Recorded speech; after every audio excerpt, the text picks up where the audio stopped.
welcome to Marin Poets Live. I'm Neshama Franklin. I work at the Fairfax Library and I love poetry. After this program airs on TV, it will appear on the Marin Free Library website as part of a digital archive, which also features biographies of the poets and links to our collection. Today we feature Calvin Ahlgren. Hello, Calvin. Welcome. Thank you. Here we are. And as we do, start with a Marin poem, if you would. I will. Okay. Where I write in my home, there's a window here and a glass front door here and a little brick patio and lots of trees and bushes, and I see a lot of bird activity. So the birds make their way into the poems, or my poems make their way into the bird life. And this one is called Glass Heart. The house finch is busy taking inventory in the yard, counting bugs and seeds from the duff as he pecks them down his gullet. And every now and then, his warbling trill erupts in liquid glory.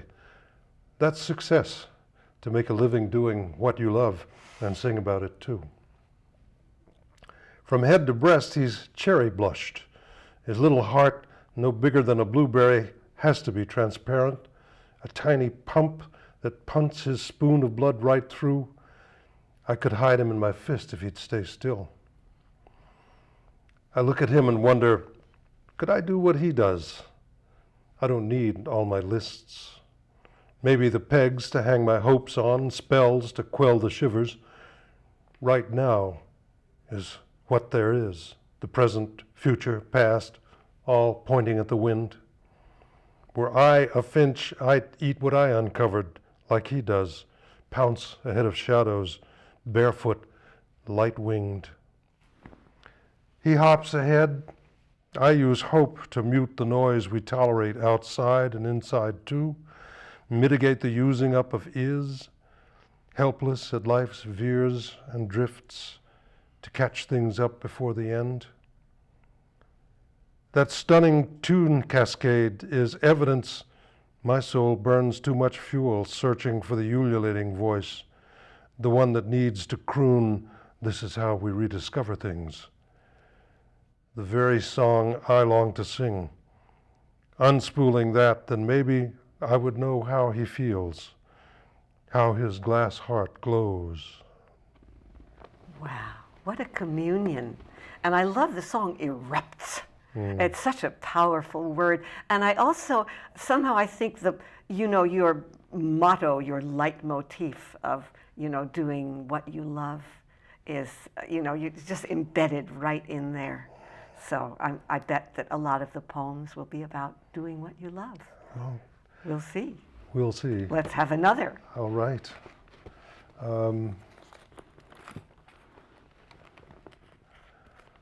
This one is called Mountain Moving, Not Moving. So mountain moving, not moving. It's not specifically about Mount Tamalpais, but you can't live in Marin without having that shadow in your consciousness. Mountain moving, not moving. Having risen from so deep, the mountain hoists what shaped it, fire's hungry parabola, teasing gravity with greatness. It hunkers on forest haunches, braised in sun, sleet-crusted, groomed by the fretting gale. Above the snow, the necklaces of slaty cumulus, enigmas lie plain to the eye of the eagle who screams thread wind. Rivers bolt from stone canyons, rave over boulders, rumble, gravity cry, broken snags, raked scree. It doesn't study, doesn't compare.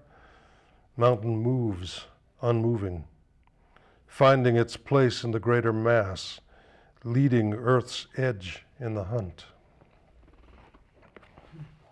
These poems are really layered. It's almost geological as you explore where you are. It's wonderful to experience them. And there's so much kind of word play, which is so a little about how'd you get into poetry? Because you're deep into it now. I am into it now. I grew up in the South, in Memphis, Tennessee, which has a great tradition of literacy, and which has a great tradition of anti-literacy too. So I started writing poems when I was 11 years old to try to get out all the stuff that was in.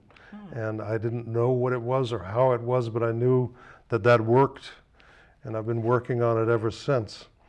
I came out to the West Coast to go to graduate school and get a degree in poetry, which was very useful to make a living. And I've been writing ever since. I took a hiatus when I was raising kids, and in the first 20 years of career, I was not writing on a regular schedule, but then it got me anyway, and I've been writing steadily since 1992 on whatever the source is, it keeps coming, so I'm grateful for that. That's great. No Memphis in your voice anymore. I know it's No. been a long time, but often that stuff hangs over. Yeah, it does. And when I get tired or when I'm on the phone to somebody back there, Yeah. it changes. But I did a certain amount of theater when I was younger, and I decided I wouldn't do Shakespeare, Yeah. you know. So when you were, say, in the world, as, say, Buddha is in the world, does the material of working and dealing with kids and all that distracting stuff, which is also very real, did that sneak into your poems after the fact? After the fact it did, looking back with my 20/20 hindsight, I think that my facility just said, okay, you've got some chops, but you need something to put them to, and I needed to get some life experience. Yeah, but do those kids and does that work get into any of your poems, or are the poems so connected with, say, nature? I'm curious. Yeah, no, I per se, of course I wrote some things about my kids, but per se, no, none of the work situation or those identifiable pressures and little swordplay came into it, but the same things that make that part of life vital and vibrant have other faces and other ways of coming out. I think it does, but I think it's subterranean. Slant. Yeah, slight. Of course. Sleight of word, sleight of verb. Some poets do, some poets don't. So that's why I was curious. So more poems, please. Oh, well, Yes. just happen to have some here. Oh, good. From a long ago relationship when it was new, Spoon Song. You just can't be that starved, you smiled and said, dubious at my open-eyed delight. I lay drinking music from your head, a saraband of roses in the night. I just watched what I thought was love abort. The next part in the roundelay was yours. Can you blame me if I take the tour, dance my jig, and laugh to see such sport? That's a classic sonnet, yes. Is it? Sorry? Is that a classic sonnet or not quite? Oh no, it's No, just two quatrains. Two quatrains, but it has that lovely kind of classical musical quality. You could play it to the lute or the guitar. This is true. It has a formal shape is something that has a lot of trouble in this day and age, and when it works better than almost anything else. Exactly. It harmonizes us. That which is what music does, and Lord knows we need harmony, I believe. Poetry initially started as of vocal spoken music. Right. And that's what we're doing right here. So give us more vocal spoken music. All right. This is called Feral Ponies. It's not about the kinds out there on the plain, but the kinds in the inside. Feral ponies. Everybody has an animal inside. The horses in me gallop on their own, headed for the edge. You know the ones, the feral ponies that could have thundered off a carousel, whinnying into flesh and blood, wrenching you and me from our hidey holes and hightailing us through the barricades. Feeling the landslide rumble of their hooves beneath me, I brace and grab, straddling bareback, Mustang wind whipping through my mane. Overhead, the moon counts the equine spines I straddle. Sometimes it lies supine, a lazy nail. Sometimes it becomes a junk of broken fragments, wallowing in ennui as it waits for dawn. Just now, the moon's the enemy, a poised, white, angry slash of jealousy. Moon always longs to break the seas, a surf stallion pawing and shaking its bony, frothy head. It's up to the horses to bring us riders along. At least I don't wake panicky, watching my shadow hoof-pounded into the ground without me, while nickering screams pulse in the air like dolly-melted moonlight. I'd rather ride the dark and fathomless, no matter what it fetches, than to bide. I hate to do gender differentiation, but that, to me, that's a very masculine poem. I guess very it would be. exciting. Yeah. And you know, most of our poets, many of our poets are women, so it's fun to have a man poet here. Testosterone rides again. Right. But of course, with the shadow constantly, which gives it the depth. That's right. Another Wow. poem. Wonderful. I love your responses. They helped me a lot. Great. I live in San Rafael, and I have a row of 6 big Monterey pines in my backyard. And a lot of times I go out and listen to the wind in them. I don't know what it does to me or for me, but it helps me get freer, more present. And this poem is about that process. It's called Godlling, in which I take the idea that, well, maybe I could do what the wind does. Godling. If you're going to be the wind, you want some fun, aside from necessaries like winnowing out leaves hung onto live oak limbs from winter. I'd jet blast dust down long settled lanes, ripple paint the lake with crisp white whispers, whip union suits sideways on the line. There's hillsides to hoo up through grasses, tresses, hawks and kites to jiggle on their tethers and spume to feather seaward off the breakers. Wing roar down to wash the prairie clean, rake desert sands to blot the sun and cover up dry corpses, and coax storm clouds from mountain passes where they lie up calculating. I wouldn't stop to shiver the blue reflection of some man's puny backyard swimming hole with leaf litter jamming its refractions.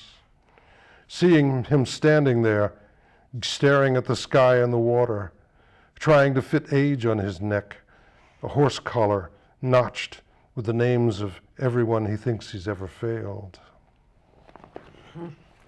Boy, does that take you on a journey. I mean, it's so playful, and then into, one foot in the grave. That wind was very eloquent for you. Why, thank you. Yes. More. What do we got? Who's up? Well, this is one in a different setting. And this one, I think it is a sonnet. I was on a kayaking trip in northern Vietnam, and I was on a writing program. It was very easy to write up there. This is called Lone Wolves, Green Sea, Ozymandias at Ha Long Bay. Everywhere the rumored track of dragons, mist and silence clothe the monoliths. They loom colossally above the current, floating, levitated on the myths that wreathe the smoky half-truths we imagine. Bromeliads, bamboo, snaky lianas cascade down the cliffs to waterline. Shaggy eyebrows overhanging chasms that dive into stone darkness back in time.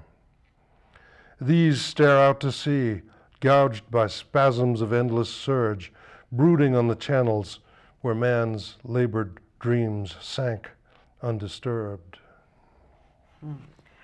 When you dropped that, kayaking in Vietnam, and I went, oh. So do you travel as much as you, does travel feed you a lot? Travel feeds me a lot. I used to do more of it before the economy decided to have a hand in what we do. Mm-hmm. And now I'm lucky to get out a couple of times a year.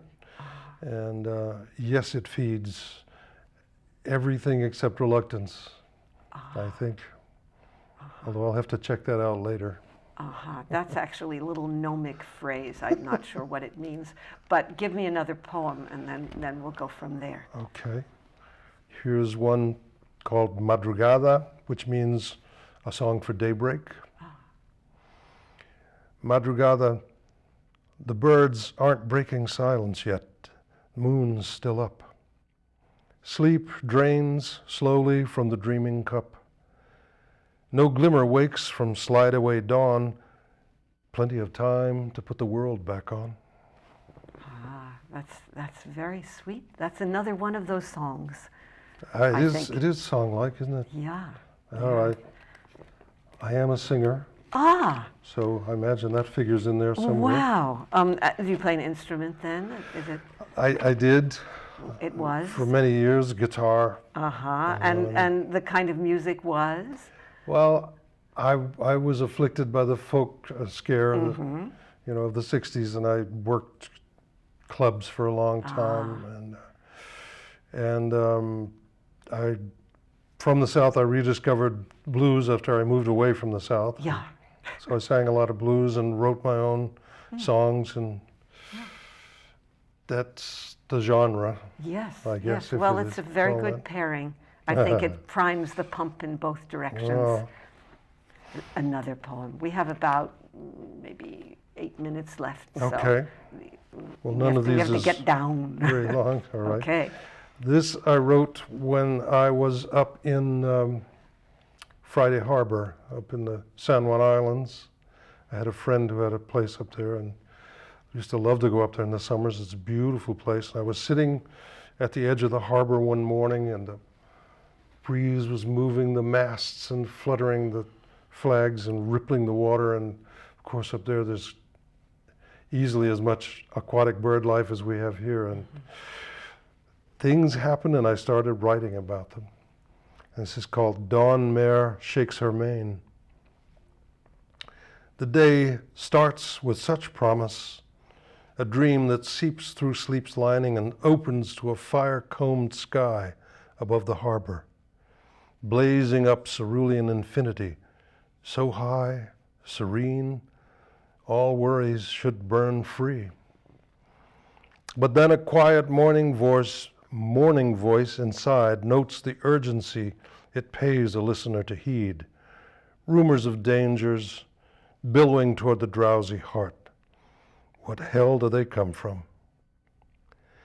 In the day chain of gray and white boats at anchor on unmoving water, one blue banner sips the breeze atop a slender mast, main sheet lightly chiming, essence of peace. If you held a point in the world still, it's easy to think the whole ball could unwind like that to a silver dragon on the wind. Daybreak is a lattice sky horse that prances sharp-hoofed. Some words to mumble in tribute: Yegua, the mare, la madrugada, dawn. At water's edge, from which shore rocks run up, fresh mist tucked into pine forest, green-black chilly pockets. From there, a great blue heron rose in air, across the million-shadowed water, wingtips brushing wingtips.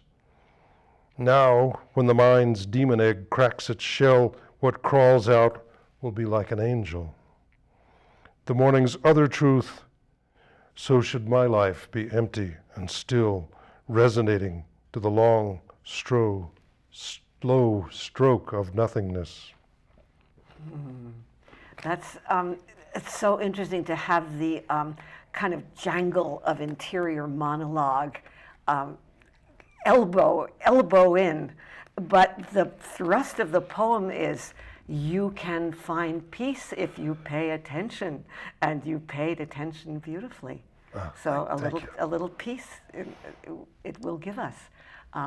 Maybe 5 minutes. Okay. So just choose what you want that will fit in. Okay. Oh, by the way, jigua. What was that? Jigua, the What is that Spanish word? is mare. Okay, thank you. Okay. Whenever I hear a word I don't know, I want to know what it means. Yeah, it's a beautiful word. Yeah. I'm trying to find one that I had in mind. There it is. Good. Angelology. It's one of the wonderful things about poetry for me is that it uses truths in a not necessarily fictional context, but sometimes events that don't happen in this world happen in that world and inform me anyway about what's going on inside and out. Angelology, study of angels. Few of us in this world tease the light so that its glow goes large, the way it does, we're told, when angels breathe it in and out. That's where clouds come from too, my 5-year-old exulted, with a look of doubt as to whether I could make this knowledge mine.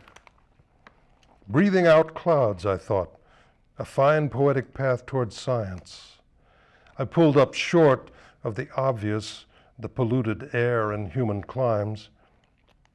Bobby Prinzer said the clouds are angels' toots, she said, giggling and covering her mouth with one berry-purpled hand. But everybody knows that angels don't have toot holes anyway. Well, I suspected it, I allowed. And also, too, the clouds are what the angels sleep on when they take a nap, she said. And then she stopped as one hand softly clapped her cheek. Maybe smog is what the devil toots, she said. Aha. And where do devils sleep, I asked. She squinted, turned her head of sunny curls and crowed, if they took time to sleep, they couldn't be so mean. I thought of how evil never rests and feeds upon good faith and the love that energizes it. No naps for the wicked then. So clouds come out of angels' breath, I said. But what about the light? Where's that come from? She looked at me with love and tenderness, caressing my pitiable age with her glad, bright glow. I think you know, she said, angels breathe light because they love it. They don't need oxygen like we do. She kept her gaze on mine long enough to make sure I was with her, still sane or sane enough to follow reason. Angels breathe the light, and that makes clouds, she said. They nap on the clouds, and that makes rain. She closed her eyes, turned her face up toward the sky. My hand went out to catch the first cool drops. And I'm glad you snuck a kid in there, or a kid snuck in there. So, 2 minutes. If you have a short one, great. If not, we can talk a little. All right. This is short. The process of writing, William Stafford said you have to write out all your poems, especially the bad ones, get them out. So I addressed that subject. This is called the Graveyard Chorus of Unfinished Poems. Listen, I long to tell them all, I'm dying here and I want your help. Make some effort. That's funny when they're the ghosts and wannabes. For Nacht music, I get the Boneyard Sonata, itchy slide of jointed scales, wheezing, muted sniggers. Something tweaks a string, mutters, that's all right, in a voice like rat's claws schlucking through a wedding cake. Ah, my fearsome babies. Pneumatic wind sections of perfect lyrics about nothing. Can't help but love such deep, rich feelings. The brass, the strings, the guttering woodwinds, all floated on a shore breeze with a stink of seaweed. Haunt me? Well, yes. But you can never tell when they'll turn you on or turn on you. All those dense and floral exigencies, more cloying than lilies' stench, come from creatures wrenching out of the deep, hell-bent for solid ground. They drool, you know, and drop matter that needs tidying lest it fester. Then from the water's edge, a riptide bellow, one surf-sleeked fin thrust up at the moon, and a strangulated squeal, "Love me, help me, save me." They munch my earnestness like so much candy corn. Indifferent doesn't start to cover it. Where does a man turn? I'm the one who let them through.